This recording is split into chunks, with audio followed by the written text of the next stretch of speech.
Chers concitoyens, cette année encore, nous devons composer avec le Covid et renoncer à la traditionnelle cérémonie des vœux, véritable moment de convivialité et d'échange avec vous, et nous le regrettons vraiment sincèrement. C'est donc par écran interposé que le conseil municipal et moi-même vous présentons nos vœux les plus sincères pour que vos vies, tant personnelles, familiales que professionnelles, soient émaillées de beaux moments de joie et de satisfaction tout au long de l'année qui s'ouvre. Nous assurons également tous ceux qui sont dans la peine et les difficultés de nos chaleureuses pensées et espérons de tout cœur que cette nouvelle année leur apportera des embellies. Ce moment est aussi l'occasion de sincèrement remercier ceux qui s'engagent pour faire vivre la commune.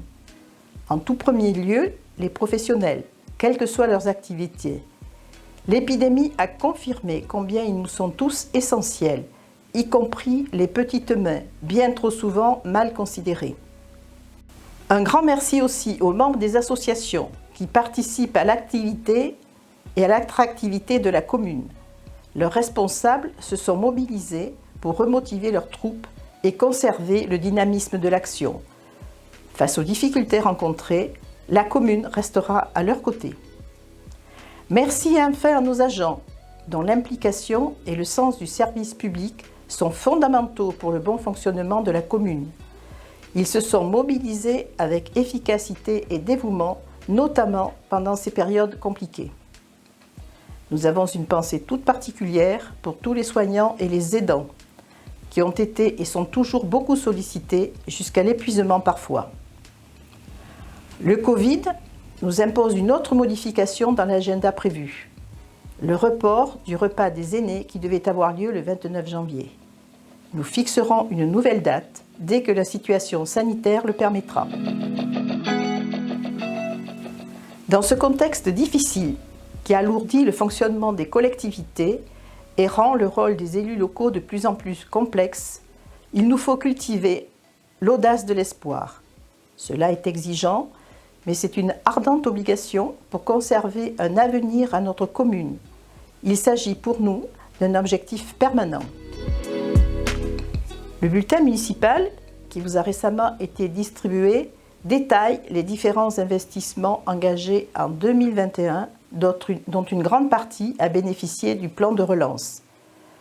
Alors, je ne vais pas tous les énumérer, simplement rappeler qu'ils ont concerné essentiellement des travaux de réfection de bâtiments communaux, travaux d'isolation, de changement de menuiserie, de réhabilitation de logements, de réhabilitation de la gendarmerie, de changement de chauffage à l'école, ainsi que de la modification de l'équipement informatique, travaux sur la voirie, tout au moins sur la partie qui reste de compétence communale.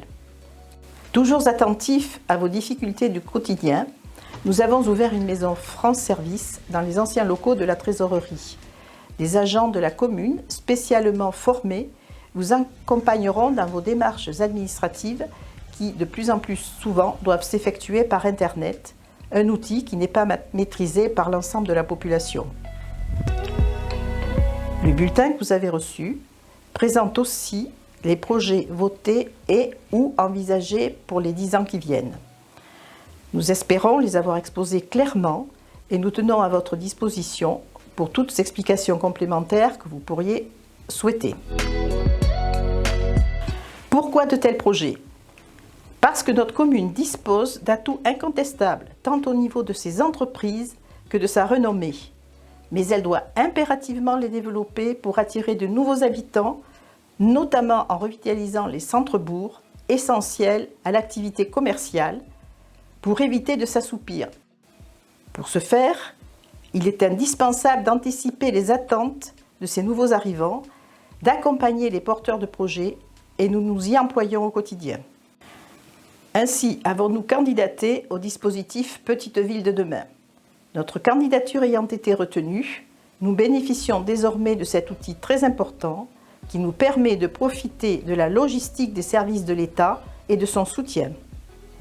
À ce sujet, nous avons eu le plaisir d'accueillir récemment la directrice de l'Agence nationale de cohésion des territoires, visite organisée par notre député Jean-Pierre Coubertin-Font, Elle est spécialement chargée de l'accompagnement des petites villes de demain. Elle s'est montrée très intéressée par la cohérence de nos projets et notamment par leur caractère structurant pour l'ensemble du territoire. Le dispositif Petites Villes de demain va se prolonger jusqu'en 2026. Sa mise en œuvre représente un travail conséquent et une disponibilité totale. Mais l'enjeu est d'importance. Vous serez vraisemblablement impliqués dans les différentes phases de ces opérations, notamment l'association des professionnels. Vous pouvez le constater, nous sommes totalement engagés au service de notre commune et de ses habitants. Notre objectif constant a toujours été de faire évoluer notre commune et maintenant notre commune nouvelle, tant dans son fonctionnement, son entretien que ses équipements, sans pénaliser ses habitants par des hausses d'impôts. Je rappelle que le taux communal n'a pas bougé depuis 2008. Je pense que nous devons être une des rares communes dans ce cas. Nous continuerons bien sûr dans cette voie. Même si l'épidémie contrarie notre quotidien, nous avons essayé de vous apporter un moment de magie le 18 décembre dernier avec le marché de Noël, une projection lumineuse remarquable mettant en scène les enfants de l'école et un très beau feu d'artifice. Les nombreux remerciements reçus nous encouragent à poursuivre notre action avec détermination, persévérance et enthousiasme. Belle et heureuse année à toutes et à tous. Je laisse maintenant les maires délégués des communes historiques vous présenter leurs vœux. Bonne année, bonne santé à toutes et à tous et je vous souhaite plein de bonnes choses pour 2022. Je vous présente mes meilleurs vœux de santé et de bonheur et une très belle année 2022. En quelques mots, je voudrais vous souhaiter la bonne et heureuse année pour 2022, qu'elle soit la meilleure possible pour tout le monde. Je souhaite à toutes et à tous une bonne et heureuse année 2022. Je vais vous souhaiter une bonne et heureuse année, beaucoup de santé pour l'année 2022. Bien sincèrement, je vous souhaite une très belle année 2022, pleine de bonheur, de réussite, de projets et de santé. Bonjour à toutes et à tous, je vous souhaite une excellente année 2022. Ensemble, nous vous souhaitons à toutes et à tous une belle et heureuse année 2022.